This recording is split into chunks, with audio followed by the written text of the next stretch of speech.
non seulement au dénoncer que la délivrance abusive mais aussi le papier que les hommes ont coupé sa micro à témoigner lorsque celui-ci n'a pas encore complètement reçu l'implantation de la parole de Dieu.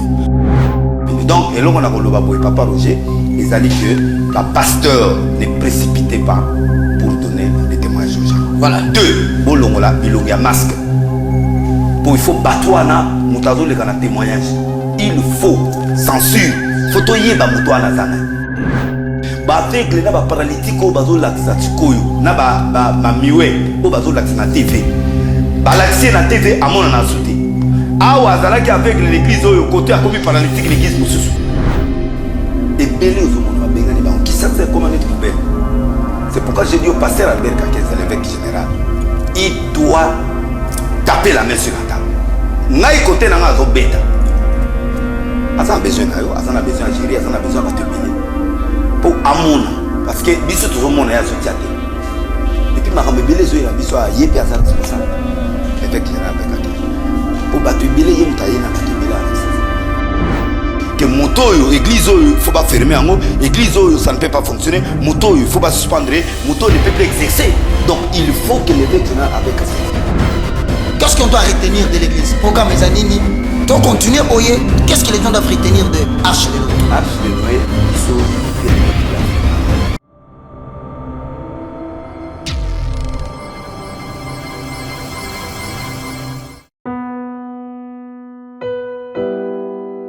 tango nyonso molinganga nazalaki komona baninganga na baboti na bango nanga baparent baza te vi nanga pasi. Est-ce que kokufela baboti eza lisumu? Kozanga baboti est-ce que eza lisumu? Voilà, na kopesa bino message. L'orphelinat Christ rédempteur. Et ana posa lisungi na bino. Tala musala munene ezosala pona bana. Tala musala munene ezosala pona bana oyo. Mokili etiki ebwaki. Mais nzamba termine na nzela orphelinat oyo pona ko encadrer bana oyo. Yaya lisungi na yo to ana ngoposa. Un euro noto ana ngoposa pona mwana moko. Tango mwana moko allié nzambe ya bitike oya permettre ete na nzela no mwana alia akobosa na ote. Voilà message ya l'orphelinat Christ rédempteur to ana besoin lisungi na bino. Ba numéro za na se kota contact na biso assistance na yo et aux lisungi pona bana. Que le Dieu des orphelins a bénir diama mtu nyoso ja ta likanisa ko sala quelque chose. Pe osali yango zamba pambola bino. Bandeli mutabandaka na bandeli mutabandaka. Suka suka mutakoma ko décider mabe. Amour de l'argent, amour à véhicule, amour à lune, c'est passera, ça passera, ça passera. Voilà. Mesdames et messieurs, tout ce que le prophète dit. Baluka nzambe. Qu'est-ce que ça m'a? Baluka mabondeli, baluka crainte. Alors, maintenant il y a solana de quoi non? Bilo mozola ndabiso yoka.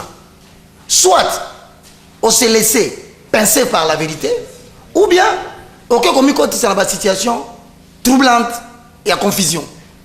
Soit au tordre des paroles de Dieu, soit au numéro même Mukumba Lilo Balanzambe. Troisièmement, mes frères et sœurs, ou tu acceptes de gagner l'argent facilement, ou tu acceptes de payer le prix. Nous avons choisi de payer le prix, de dénoncer les œuvres du monde des ténèbres. Peu importe ce qui peut nous arriver, parce que la Bible dit, ils n'ont pas aimé leur vie jusqu'à craindre la mort. Voilà, mesdames et messieurs, nous allons aujourd'hui passer à la première démonstration avec un bien-aimé. Mais avant tout banda, vous avez suivi que non seulement l'évêque a permis de réaliser tout Solanaï, mais aussi l'évêque national, Albert Kankinza. Après l'avoir entendu, il a souhaité que tout permettre frère Abimisaï Zanakatinaï. Frère, bonjour. Bonjour. Frère, comment on a? Comment on a frère Jordan? Frère Jordan, mon salaire n'a pas eu salaire de bosser Zakini. Bon, mon salaire n'a pas eu salaire de bosser Zakini. Nous avons catch, na RDC partout, Jordan a bien ami Madame Jacqueline. Na commune ni toko sa référence pour toi bien. Na commune ni sa référence parce que na na Kasavu, na commune na Kasavu vers Birmanie Sayo. Donc ça na bateau le loso qui va tenir bango va beaucoup comme catcher. Na bateau c'est boké bo ça ensemble ba le bikati na bandi ko bundati na bimba champion même fédération catch be elite binga. Bah bien très bien. Ben alors frère, une question hein. Tu estimes que non vandi oza convaincu que les Cambozolo ba et outil la montée mano pesa vérité. Ils ont la mobile en bon moté. J'estime que ça convaincu pour ngamo nae. Passer à bengate, mutu moko comprendre ngate que o yaka bete ngamo nae. Bon, alors frère Jordan, les Camerounais bandaki wapi? Yo za kakache. Comment c'est tu vas qu'une église? Na solo temps na solo na yo j'ai appris que obelaki. Tangi to bandon de bandilan ça kinde. Bon, les Camerounais zala boye. Ngala koma ko fana mingi na mwanda na stele na ngala mwanda to aki boye to la na baninga na nga to aki presque ba combat na biso ni yala. Et tant to yebo peste to zaki loger to la na petite fille na nga to zaki ne wana comme madame na nga malade ya ko beta ngai. Ba baninga na ba zana to ya kana bango ba voyage kinga na tikalaki. Après tant malade comme ça la nga c'est tant que na mona que malade comme déranger nga c'est maintenant zonga mwanda côté esprit na ngezalara na ki na concentrer esprit na dégager esprit na nga pour en homme la kisité qu'on a bika na comme bien après na région de bango na ba komba mais comme na tako donc comme c'est déranger kinga moi makasi na expliquer moi c'est zalene moi c'est abisa pas c'est mieux que c'est mieux ozonga et bela trajet au moins peut-être problème rose on a cela beaucoup ko faire c'est mieux que na pasteur moi en trois pasteur na assez bon pasteur c'est que vraiment à le délivrance à délivrer en tout cas à relâcher l'esprit en tout cas au bic au comme bien bon comme si normalement ko le délivrance na nga solo na c'est mieux na mona ki amemanga na niveau église vanto kende si c'est wana pasteur ki nga to ke ti na niveau ya église na limité na première to koma ki wana to comme na rat église ya ye azalaki to kuti ba serviteur bazalaki wana madame na se présenter nga ka aza katia bona boye azala problème fallait ba prier à se déranger à suna besoin esprit wana te bon ba frère to kuta yo bazana capacité à prier nga te pour bazana konzima mukie ba kite mais là destination maloba toza na DVD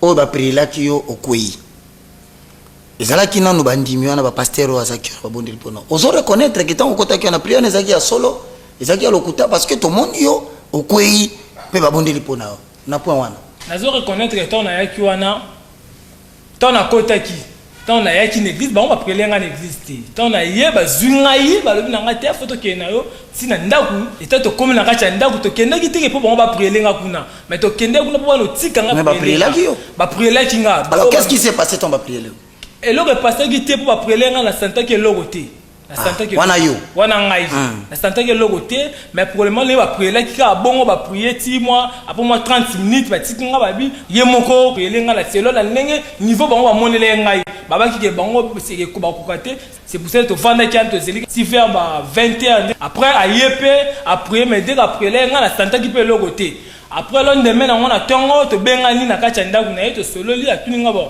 net après là qui au sentinde na peut la santa ke logote la santa ke logote mais comme c'est là qui ba prelenga vendredi et comme il a que dimanche à weli habiter comme si déjà ba na combo na yo ke na kachera za ah déjà madame Jacqueline na prela qui est na délivrer na longole esprit mais a fait sa témoignage motuna nanga ozalaki na bakisi obimisaki déjà na zana bakisi le temps oyo solingo telema liboso ba tu pour sa témoignage bakisi ozaki nango otikaki le temps la zo telema na pesa liboso témoignage ngati mna ba na pesa témoignage te motuna nangeza boye bakisi na yo ozalaki na yango ozo reconnaître ko telema ki ozo pesa témoignage bakisi ezaki lisusu te to ezalaki ka kosala le temps na zo pesa témoignage na zalaki plein na bakisi na ngana nzoto pesa na bato bi bazalaki sur place on ba ba ke Jordan adenga za bazala bakisi na nzoto. Bon alors, qu'est-ce qui s'est passé? Tant aussi si témoignage, peu importe où le bac. Mais au comment qui au salanini parce que je reconnaître que au témoigner sans qu'on tika bakis. Pour bisolo il y a cette infiltration là. C'est fait que mutua bongoli motématé précipitamment à télémi à lobby devant la communauté des sangs. Sikoyo, au comment au salanini na bakis wana puisque tu restais là. Bon, au moins le long attend ali bosso mosala nzambe. Son na esprit il y a mensonge.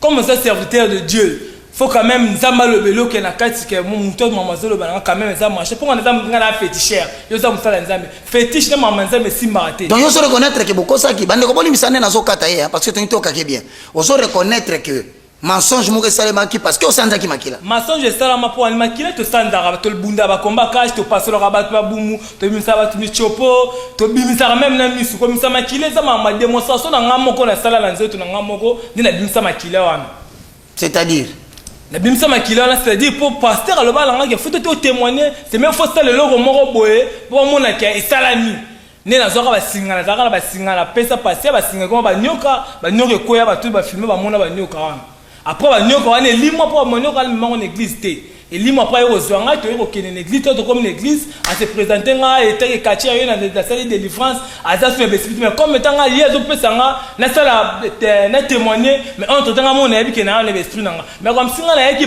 pa na ye à se produire nga ke faut loba bongo c'est pour cela dans loba bongo un peu. Bon alors question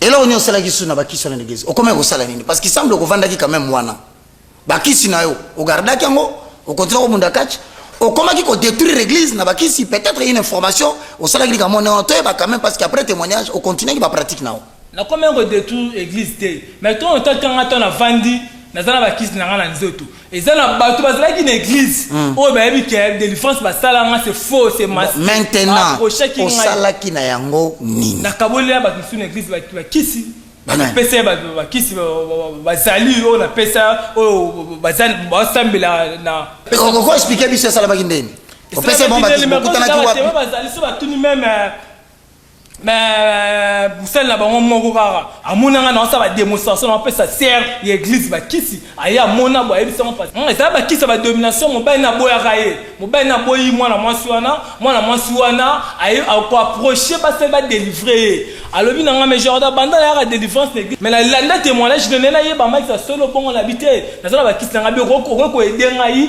nga mo ba na nga to zongana à partir de là la zone moi mwasi wana na plein d'église na célèbre ba cérémonie moi mwasi ba c'est belé ni nous sommes pesés na solo ba oyo na le sala mo comment qui coopérer magie na kata église bon à part moi na mwasi wana mutu so sollicita kayo ba c'est belé na kata église ba ça que lukani généralement ba msusu ba zoya ba na ba problème maladie moi je peux quand ta maman mo ya kana ana moi ni moi zala liboma za un grand garçon ba no ya l'église nous ça bien ba no na ba chaîne na makolo bazo kangi ba chaîne moi ça bazoya moi mbala bazoya na ye bazo les mettre bazo délivrance ngana mona moi mbala na benga moi mbala mama bango a expliquanga abi papa moi na nga bana na bano moi boyo ezo simba te ngamu na zo moi na en face à lupango église na kata moi na ba chaîne abi sa mama wana ke ngana rosela moi ndo na nga teki na ba kisi na lungola moi no liboma mama na croire ngo abi sava moto sala ngo tate fona benga sur niveau ndako mama na zonga benga na téléphone na kenda ti pa mama na masina na lungola moi na liboma lekin maman a insisté que faut la pèse témoignage d'église dans la bonne la personne pèse témoignage d'église au diminuer personne c'est même que le wanga la longolo liboma yo yebaka ke ngamba longolo liboma tika maramwana le kabongo mwana waza lelo tili mwana waza tili lelo so te fse la ngamba bi mwana ba no ya neta mu amu yindu bo ata mundu ba no mi na ba chaîne minene ba no kangena makolo mais alors mais yo quelque part na ba source d'information nanga il semble que malgré cela aux une église on va na ndako mais aux pe ko iba ko ba portable ba tout ko za biloko ba tout peut-être raison de ba bengani tongi toyeba on se retrouve qui na arche de Noé ndenge ni papa koyiba ça veut dire ne ba lobi ke o to bengani mwana wana koyiba ba portable koyiba portable ngala fana na kati ndako musala nzambe pourquoi pas ka te na zo tambola na yiba embongo yebele na yibike na ko kende kenaki no yibe portable et loko sali bango bongo to ba moni ke na longo ba moni ke kokonga mwana ko kenda mwana o peut-être a ko panta makamna biso sika to créer likamu moko boye avant que a milo bela makambu c'est pour ça on ba loba ke o azoki ba biloko be nani o ayebike ngala zoki loko na a c'est peut-être même la TV loba ke je regarde ma télévision nanga de ma parrain nanga de sala ba mona na te na vana na bango mvula un mois sur 3 mois na zo loko te ka ko longo na départ nanga ba mi ko loba ke na zoki bilo qui te prouve que ngala zoki loko na ba nani abima ki abika na zoki loko. Merci beaucoup Jordan. Mesdames et messieurs, vous savez lorsque vous nous suivez à la maison il faut avoir un œil spirituel. Vous allez constater que nous sommes en train d'épingler un problème très sérieux qui peut-être au salima en église au frère Zotanga Kombote. Mais Ezako Salima n'a pas église ébélée. C'est dans ce que Tobanagi na prophète na Mukandaya Acte des Apôtres chapitre 8 le verset 9 tout ça qui Simon le magicien.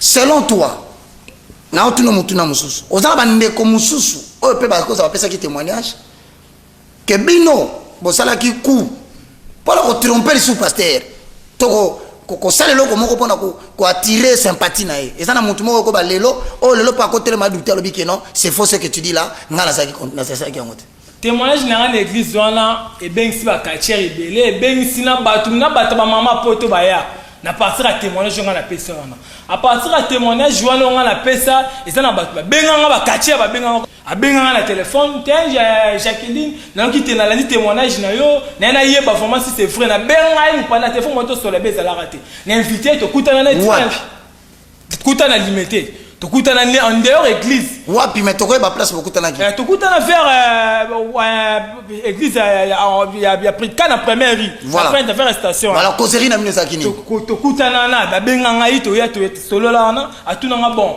position ni pour zakuna ya ko ya tuninga bo ndenge ba sala ko ba prière kuna est-ce que c'est vrai mais ça le point ezaki pas ngala c'était en tout cas ne ba sala nga des fois na sala ou sala nga esimbate eloko moko ma fesate na zana biloko na nga tout complet nazana biloko na nga tout complet ya bisaba parce que ngala ko sala ndenge ni ponga la mitonde na table ngala mbongo nazala mbongo tina zo luka mbongo na biloko na mbongo zo luka mbongo c'est mieux que auto luka moyen toi approcher ya bino approcher ni na bité ngam na ko mema kuna pour na bino to solo la nai en fait c'est non comprendre bien beaucoup mi na point que le kola boyebi ke azana mbongo beaucoup mi ko bengana bokende ko benda mbongo parce que idée ya ngolobi selon toi il est passé na posa ndé mbongo yondo introduire c'est ça le roi to yebi kaza na mbongo le roi peut to yebi ke kibonzambe na vision ou pas ça na moté c'est pour ça que tu approcher qui pour monter dans la vision oazo mona jamais to rosa likambu complice que to banga comme prophète yebi que si to créer le remonte ya pour mosala nzambe oazo mona a redécouvrir biso avant motolo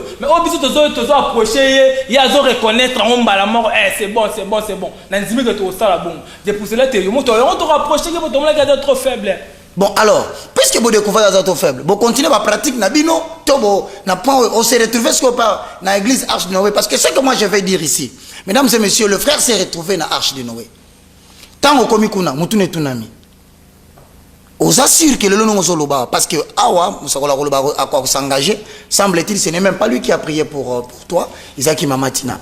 Alors la question que je te pose maintenant, parce que tu continues témoignage, mesdames et messieurs, c'est tellement long. Ils sont tellement profonds que certaines choses ne peuvent pas être dites ici. Alors nous permettons que d'autres états au malam afin que elles aient la subjectivité. Elles aient te dénoncer pour que comme nous sommes peut-être au monde à monter pas naïe azana maïla rolandela likamboana appelle sa micro rapidement. Frère, on s'est retrouvé dans l'arche de Noé. On s'est retrouvé dans l'arche de Noé. On t'a mis dans l'arche de Noé azati. Il y a un ngai moko na se printemps qui na moni qui était. Ah, mais on a zo fan, on a zo luka lobiko. Ben si tozo lia, tozo tambongo, tozo tambula na mituka. Mais le on a ko luka, na zo mona moté. Papa mama ba ser rebelle. Ayebi ke ngama na pesa kisi mais na mito azaka pesa kisi a domination ibali. Tu sais quoi ça na luka même likamwana ya prochaine na prochaine kamana petit boy bazo sambela liske o yizo kamana frère Jordan dit le loza na kisi mais mutazo lo makamwa frère Jordan na kisi un serviteur de Dieu mutazo sela ba délivrance azo yem sa faire l'église que va approcher jeune na jeune na kisi mais mutazo ba approcher que na kisi ngape da na pesi ba kisi. Bon alors question nanga ba prier Léo est-ce que ça c'est que prière aux landa siko pour toi tu estimes que ça va? Prière na tolanda siko ngana gi na arche de Noé pasteur de Nile si na tienga ta le bokote mais présence na ngana arche de Noé ba tout ka ba serviteur na ko kuta wana na mama nga prière nga tout ka ne na fandi bo na senti que na zola la l'aise na zola mka l'aise de na senti que na comme à l'aise et le nga ba ne ko luka na vie na nga ya wana na ne ko luka mbonga mutute na ne ko luka na za la bien za verculete mais souci na nga za la bonga pour famille na nga ba sepela famille na nga ba monde ke ba souffrir pour ba na tamo na ba glisse belé parce que ba passer belé ba yo personnellement témoignage au pays on peut avec national Albert Kankinza yo kakio témoignage ayokaki atuna ke mituna atuna mituna na répondre qui normal n'est avec na répondre qui. Bon, mesdames et messieurs, vous avez suivi la première partie. Ça va continuer pour que tout homme de Dieu en République démocratique du Congo comprenne que nous sommes infiltrés et que maintenant il est temps que tout le monde retourne vers le vrai Dieu. Moi, j'ai preuve, par mon mécabiso. Toko kunda biloko. Toké okunda biloko vers la Petro Congo. Toké no kunda biloko kuna comme ça, tant borozwana bo délégué bino, boki no bimsa biloko wana pe bimsa c'est vrai. Toké na biloko to na ko bimsa kuno bat ba mona ko Jacqueline na zala liboso ngam na zala liboso na misa biloko. Mais là biloko masqué, ti to kenda to za li kemba wana to tshana mabele to za nzeta kombo, to kanga kitenda rouge, to za ba maboke to sombara na to linga komba bombe. To tshana na kacha nda to les mêmes jours te kendaka tout ça la carte et ça jour tout ça la pour moi que ba kende les mêmes jours mais comme c'est là qui préparer tie moyen pour que les alakite dans votre traîner date to traîner to bité to bimsango to keno kozango lobby c'est créer raison moko be voilà pour cela pour journal to kende te et donc à kuna informer à sali biloko wana après ko benga ngai kete na minto neza bloko tout état déjà bien préparé ce to koya ça fait si biso jeep après si biso na ba serviteur mso bazaki wana to simza to keti pa na ekuna to na ko za biloko to kundele biloko te allez pesi étonnement et kundele biloko te zala biloko achacha kaka wana si bon mutu ba sel délivrance et bon féticheur bazora biloko ne facilement et bon féticheur a koko bisa biloko jamais serviteur de dire que ne to ko za biloko tout bon monde oza na puissante jamais biloko moko bo sala bo comprendre que biloko oza futo sable mais yé mutu za féticheur a donc faire comprendre les biloko que biloko ozo simile ça biloko te ozo simile biloko te mais c'est ko za na féticheur te. OK. Voilà, mesdames et messieurs, je vais demander aux frères de se reposer. Je vais retourner du côté du prophète. Peut-être que vous qui êtes à la maison, nous vous avions dit que nous sommes dans une opération où on va dénoncer les œuvres infructueuses du monde des ténèbres. Loin de nous ici d'être subjectif, c'est-à-dire individuel. Attends, combat moto. Ce frère a témoigné, il est responsable. À lobby, à Zalaki, à Arche de Noé. Mais maintenant, Salimini et Belé. S'il y a des contradictions, l'émission passe à la télévision. Nous serons disposés d'écouter les contradictions par rapport à ce qu'il aura dit. Il n'est nullement question d'appeler un numéro, frère Roger, ni Kobenga évêque général, Denis Lessi, Kofinga, Koluba. Non, nous sommes là pour dénoncer. Mes frères et sœurs, Magie Koti, Astral, jeune garçon, Simbi Bakisi. Manque au nom, fabriquer des témoignages. Homosexualité, pasteur à ce moment dans la église. On ne peut pas nommer de telles choses dans la maison de l'Éternel. Car lorsque reviendra le Messie, il doit trouver une église pure, sans tache, ni ride, ni quelque chose de semblable. Prophète, c'est très grave. N'invitez point de vue dans les années, parce que c'est un numéro qui va continuer. Bon, Moni. Biso toujours ça l'émission était pour mutakuya tout mutasa. Au moins intention na biso dès le début que l'église est infiltrée. C'est eux qui témoignent. Les preuves sont là. Ça peut m'arriver aussi. Ça peut aussi arriver à un autre. Ça peut arriver. Nous conseillons seulement aux pasteurs de ne pas être pressés. Au lieu de le toucher, pasteur a plainte. Ça m'a touché. Toujours favoriser y était. Mais nous dénonçons ça pour montrer à tous les pasteurs congolais. Pour éviter sensation. Pour éviter des témoignages non préparés. Spectaculaires. Spectaculaires. Total. Parce qu'en définitive, voilà. Donc, qui traite-tu? Vous traitez nanani. Parce que tout le monde qui va démon va ébi. Tant que fils de feu va chasser va démon. Nous connaissons Paul. Nous connaissons Jésus. Mais vous qui êtes fous.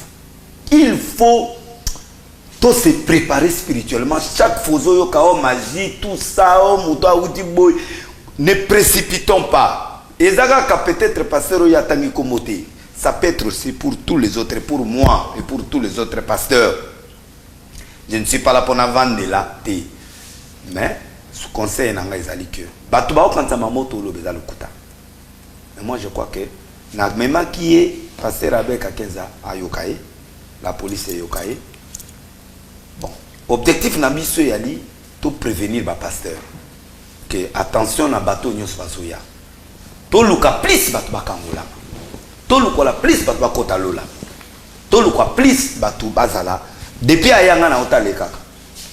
Otalika a sali presque 3 semaines maintenant otaleka. Est-ce que tu l'exègue l'émission? Rien du tout. Tout 8 ans. N'a pas comprendre que ça c'est l'infiltration de l'église. Malgré tout délivrer, mais comme moi c'est important pour te sauver l'église. Et puis bah pasteur au peut pas l'accès bah bon on a battu. Il faut faire attention. Bah pour profiter de la faiblesse ouana, bah tu bah y a toujours créer bah mensonge pour balia. Mais alors qu'est-ce que vous dites? Non mais na bateau le lot parce que comme que m'a témoigné c'est vrai. Non, c'est pas bon. Mosaïque ba bombi longina yi. Parce que objectif c'est d'aller pour nous protéger était ou bien. Non. Objectif est comme ici que ceux qui m'ont abîmé longi polele. Ba olukaye. Au monde de totier, il n'est pas mosaïque. Yemoko mutandimi. Yemoko ndimi azoloba. Pourquoi bazotia mosaïque? parce que ça va manquer on bokolandela ye bokolandela muto na bo tune question alors bino peso bo moni témoignage dans la mosaïque bobo ya ye moko muto ana lobaka na pesi autorisation pour l'authenticité oui mais muto ba moni longi nanga muto miracle na nzambe faut la kisangot ou bien carrément Christ lobaki oui ne raconte pas voilà kolobate otiki kolobate vanda na ou olobi obimi tango komi mosaïque ezaki ekomi douter eza net bato mokilité be mission to potango yo nimi nzambe ka sa miracle pa nao. Prenez ceux qui veulent accepter Bandima à visage ouvert. Parce que va protéger quel que soit le combat par les Christ qui sont témoignés. Et puis on peut vérifier. Témoignage na Congo ils sont vérifiables. Te pour moi na biso awa na ba konzi na police na ba nyoso ba vérifier té. Pour mutako témoigner parce que man que muto azaki paralytique té akomi paralytique. On m'a reconnu que il a eu peine mon copain ba docteur. Oui. Même pas le pasteur, oui. Mais le docteur Wabi qui s'arrête. Oui. Azana Batounaï, Bakotam Blane Baza bien, Bakomi place au salle l'émission, Bakomi paralytique. Tout ça pour attirer la filière. Pour attirer, mais en attendant, tant que Luka Mouton en enquête, Bakoui Bamouton Utiwabi. L'église est devenue, Batouazon Dimara Makampo à Moni Namiso. Non. Nous avons des directeurs de Mankiona, des spécialistes au travail dans Bamou. Parce que bazana numéro mususu oui oyo commis d'actualité oyo ya moto pe ekobima tokobimisa na koko kokoti katso ya moto ozomona bango bimisa na ba TV moto mutapeli si moto na maboko pe moi ba relaxa biso ngo to relaxa ngo semaine prochaine ensuite à témoignage na bon puisqu'on cheat on a to relaxa ngo mais likambo ya bambongo ko na ba poche batu il semble-t-il que ce sont des pratiques qui viennent de la province il semble que ça déjà réprimandé dans la province et na Kinshasa ba passer rebelle bazoya ba bengane ba on na ba province et belé aux hommes on a bengani ba qui ça c'est comment être poubelle. C'est pourquoi j'ai dit au pasteur Albert Kakenza l'évêque général il doit taper la main sur la table. Ngai côté na nga zo beta. Asa besoin na yo, asa na besoin à gérer, asa na besoin ba te belé. Pour amona parce que biso to zo mona ya zo tiate. Et puis ma rambe belé zo la biso a yé pe asa responsable. Évêque général Albert Kakenza. Pour ba te belé yé mutaye na ba te belé na ça. Autrement dit, parce que Azam président de l'église de Réveil, tu ne peux pas s'implanter, mais apparemment, on n'y a pas à reconnaître que mais ils n'étaient pas de vrais. Mais, faut t'en lui aussi doit être veillé, à veiller sur l'église. Ça, c'est une lourde responsabilité. Non, il doit avoir la lourde responsabilité. Je m'engage à ce que j'ai dit. Et bien maintenant, puisqu'il a autorisé quand même. A autorisé, il a oui, la responsabilité, mais il faut dénoncer. Voilà. Problème dans ces années. Il est le représentant légal de l'église de Réveil. Nanaza, l'église de Réveil réformée. Mais lui, l'église a géré 3 quarts à la mazépanaï. Donc il faut qu'il tape la main sur la table. Parce que représentant légal veut dire quoi? Il a le mot sur les autorités. Que moto, l'église, il ne faut pas fermer en haut. L'église, ça ne peut pas fonctionner. Moto, il ne faut pas suspendre.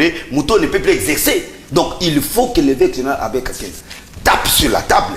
Pour ngai côté na ngai moi deux manquenistes baza moi 3 5 6 wana nazo loba so ki ba boyi na suspendre na loba na côté na benga bango papa awa na moni yo oza mutamanke mais to ça ndé no papa vraiment ezali menatiki donc nga nazo loba na nga yépe il faut abeta la même mais le kola mbalo andimi na engagé je crois que à comprendre ma bébé donc et là on a loba boy papa Roger ezali que la pasteur ne précipitez pas pour donner des témoignages aux gens. Voilà. 2 bolongola bilongia masque.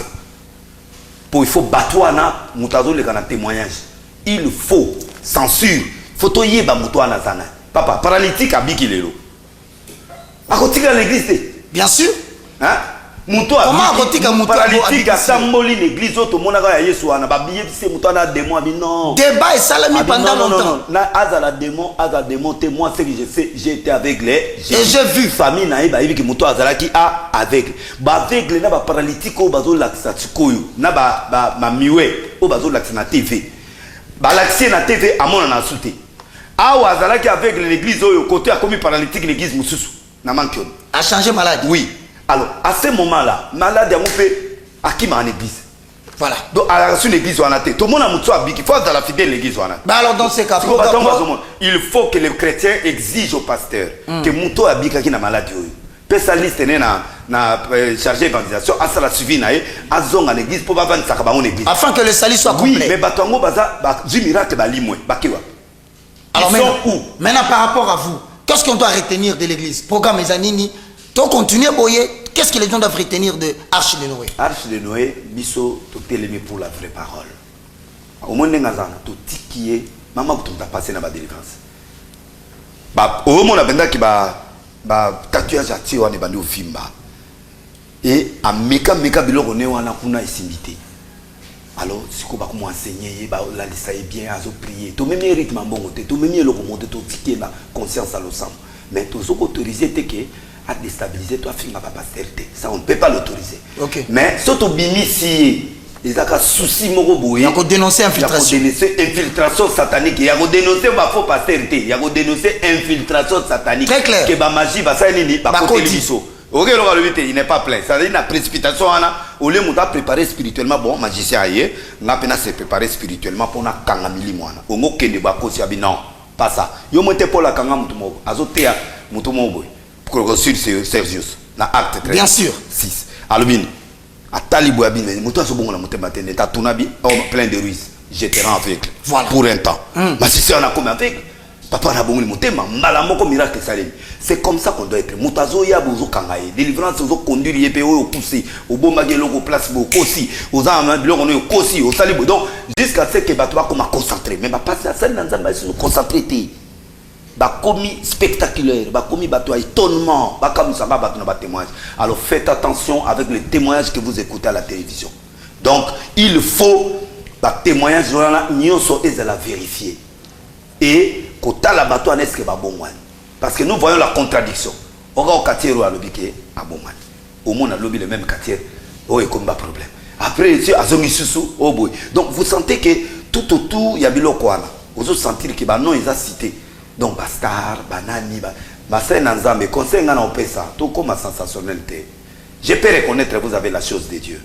Mais lokanzambe tout ça nango to battre lango po église ya ko infiltrer biso Satan yego côté la biso tela biloko aboisiko e komi ko sala biso. Or ce bazo ka problème au sérieux maman va délivrer qui est. Est-ce que n'entend en doute les capacités spirituelles à son pakala? Non, mais il fallait prendre du temps pour ça. Mon papa conseil na sengi bato axe mercredi, jeudi, vendredi, baya na 16h30, dimanche baya na 7h et naza libre. Si quand yo sumo benga na hôtel mais papa nazo annoncer yo pour yo za mutu za ba secret nanga. Voilà. Nazo annoncer vision sika to quand to traiter mo. Donc la semaine prochaine ba pesiko ici. Donc na côté vision, c'est un système que le diable a infligé dans nos églises pour affaiblir.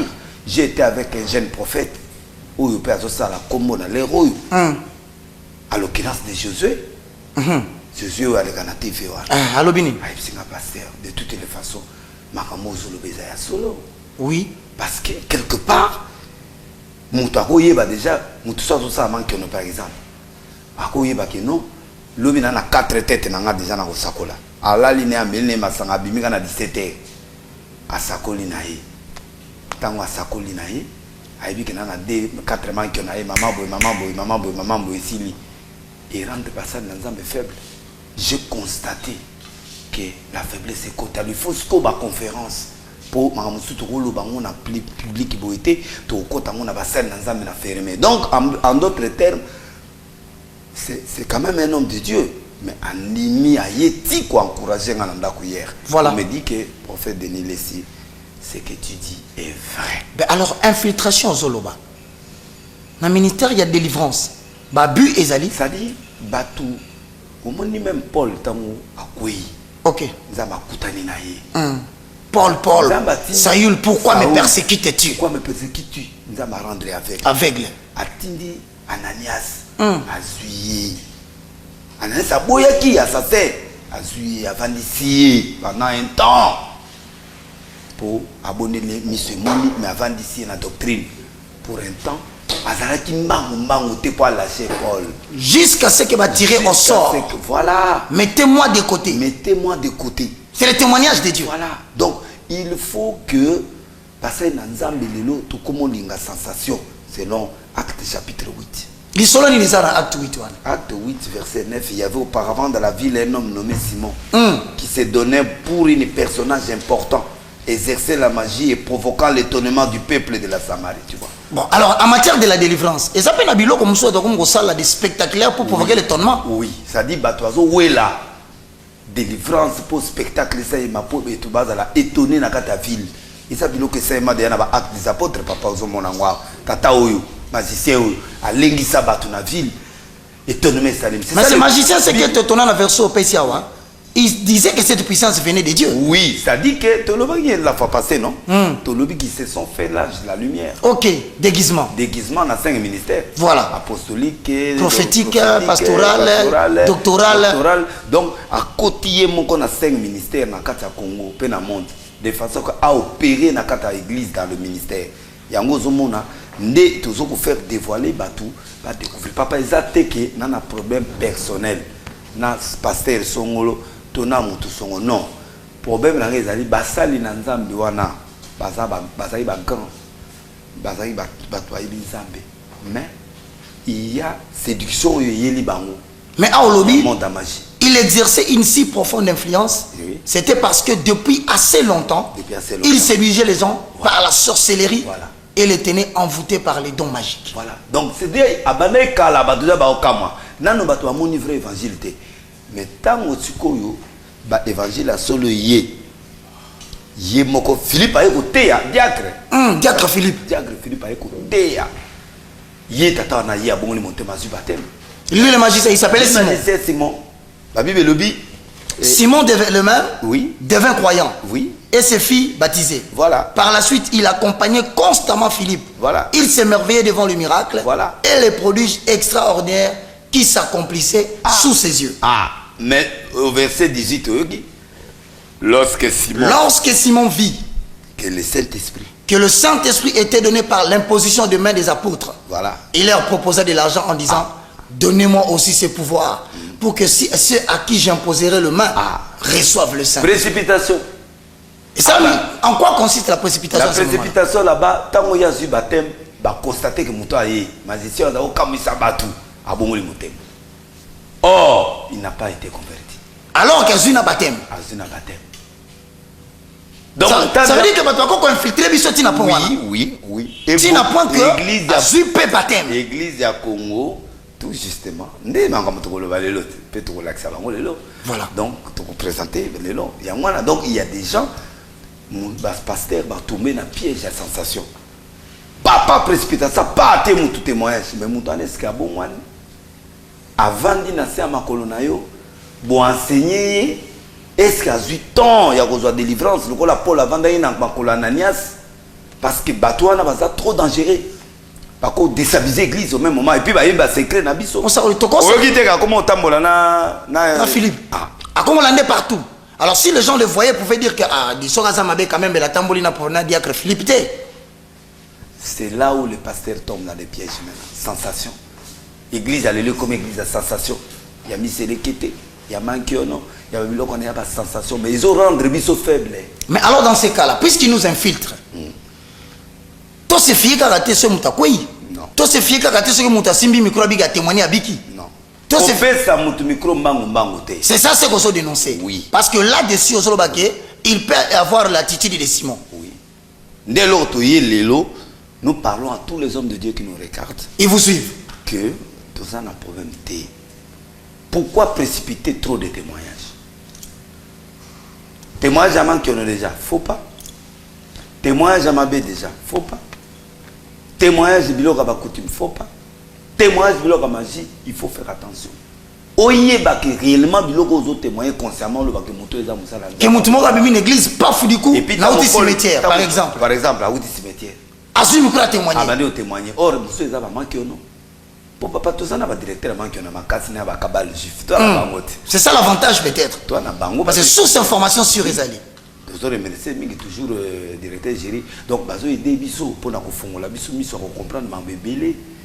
Yango zo mona papa nani musalo to so sala tato futa milelo te papa. Ata déjà 10 secondes non asili église ba bikamote.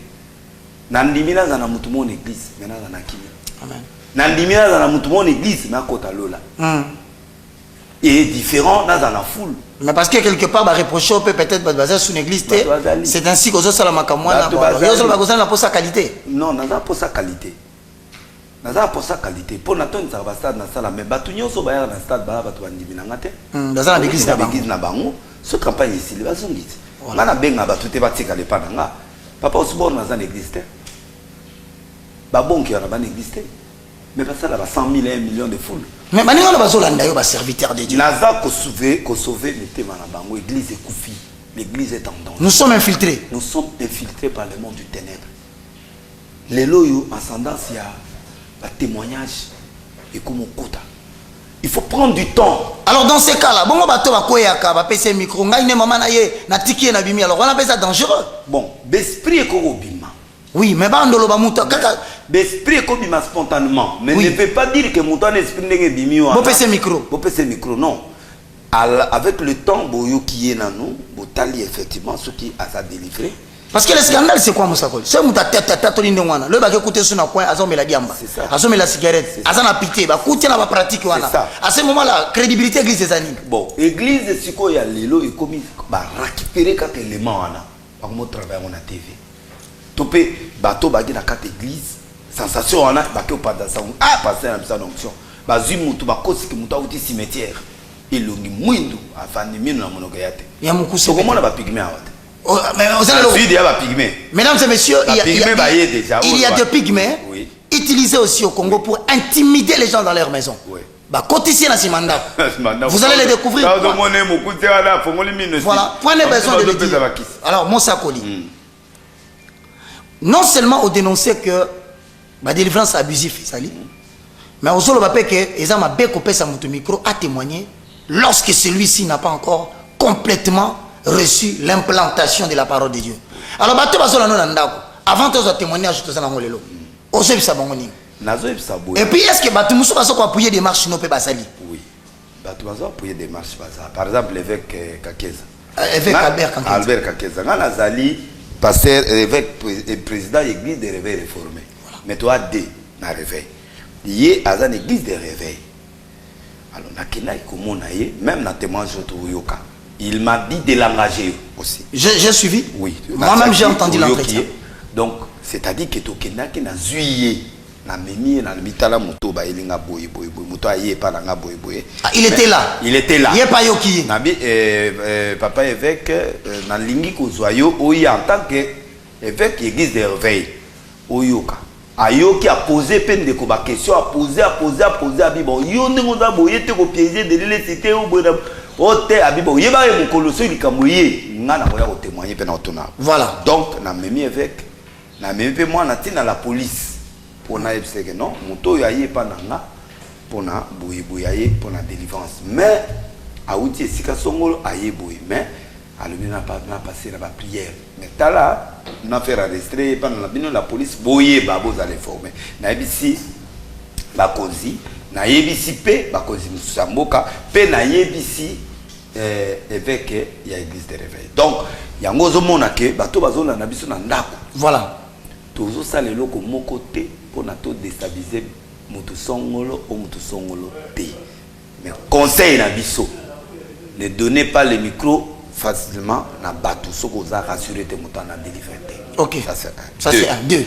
Ben et magie est comme infiltrer biso ba tester sur toi na molimo.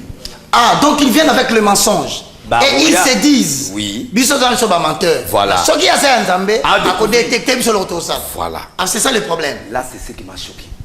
Ah, voilà. Et pour tenir né na bi a plainte. Ça veut dire qu'on la plainte veut dire que mon dans mon limote. Pour détecter biso te na géo tout ça. Peut-être to lié ba G mais à un moment ngote ya to mon ngo. Ça c'est la déclaration ya bango. Donc pour vous dire que tout comme il a danger. La catégorie. Il faut tous en molimo solo pour mutu oya ko mekabiso oyebi ete soka yeko luka pour muso akoya ko luka mbongo muso akoya luka sensation muso akoya luka délivrance mais muto ayeko luka délivrance ta matali ke yoko ki yangote on que comme dia ba problème c'est fini yo alors piège église ya biso lelo yani tant muto ayeka pa monere lo mombo makila banini or abosane ke manki onesa. Je pense que Moussakoli nenga zoloba bino bolanda biso na ndako mutuna bokotuna qu'est-ce que réellement l'église du Congo a besoin.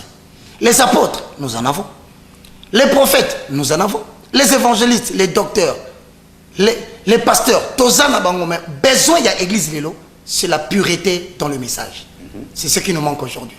Alors, pureté, on a le bungi. Batalibana va détecter. Toko tato mekabango, to pakola bango potopo toko les kalisos. C'est comme ça qu'on s'élève aujourd'hui pour dire. La Bible dit prêche l'évangile, insiste à toute occasion. Peut-être aujourd'hui, ça favorable était, compte tenu ma cambozo et na terrain. On sait quand même compte tenu ma cambozo et na l'église, ça tombe mal. Et ce malheureux là, ils ont attaqué personnellement. Oui, ça tombe que ils ont attaqué, personnellement. Or, ils comprendre que les corps de Christ. C'est-à-dire corps de Christ est en danger. Ils ont bateau en phare, mais ils ont basé belé nasi. Pe bazo ko senga ngai ko dénoncer pendant ngako oui mamolobi za solo des grands ba sa biloko. Voilà. Mais l'objet national Michael cosmétique. Oh, le frère Michael cosmétique. Comme a fongoli musala na ya bandi. Mais baza ressemble à une église moko pe. Oui, za une église mo songolo na bimi. A comme ba raison a pesi za nini. Yo la ki ko ngano ko solana bato wana. Ba raison a pesi abi abimi. A mona ko asala musala na yesu ko ndenge nzamba bengeli epo a mona ma clarté. Donc na sepla il va casse tout ça mener lobby. Non, c'est un frère spirituel. Tout solo ina ye a lobby pasteur ko kantate ke nzamba na yote. Biso to za na sima.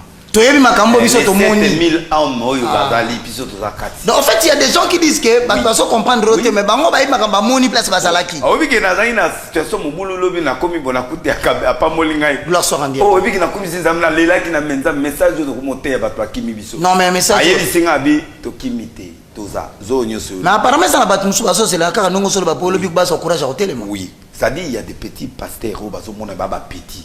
Bava na ba coin 3 personnes, 10 personnes, 20 d'église et matakate. Parce que bah les lois bah comme na ba mazi wana ba comme na blog ebele pour na bango siko étonnement oyo bazo sala. Fou les autres là na bango toi problème té. Je dis à ces gens soyez patients. Même à Maloué qu'il y a des pasteurs à 10 personnes mais ils ont ça. Mais il bénit à son temps. Il a maté sa pas tout à ba kolongolo mais soka bête adoration. Mais kada tsinga lobi bien ke na cellule mo ya Maloué ka kuti jeune moko sapato ya te il remonte. Ba ke na mwasine na bana. Ba koma boui na kati boui garçon na ba adoration. Kakate na eka biloko tika lisumo tike kobo metanga bandika adoration boka manifestation Shekinah glory atali abi muto ana sapato 7000 hommes mais qui vivent dans la pauvreté kitisi moya na nzaba abi na pété amen abi obi eloko etushenga pa Michael lobi abi singa ba alekani le gana be certaines églises amoni ba foule makasi atuni abi mais foule oyo na moni muto sans sacrifice. Tout le monde attend à moi, mangenge tata à moi zambati. Tout le monde attend à moi sika monte comme à moi pouf. Dans cette facilité. Non, na facilité bin zambonga na yebi. C'est un Dieu qui forme les caractères. Qui forme les caractères. Mais dans les difficultés. Dans les difficultés, puis à crier, puis montrer à bouffa Fabimi. Alors qui ça c'est comme un défaut moi ba gêne à l'élo. Ndenge Josué a yepsainga. Ce qui gêne moi hier toute une question. Josué, vous réussir ndenge ni. Alingite oyebi c'est que parole prière était alinga so kufongola. C'est comme ça que les gens, les gens s'intéressent plus à la gloire qu'à l'histoire de la gloire. Voilà, à la gloire. Donc, il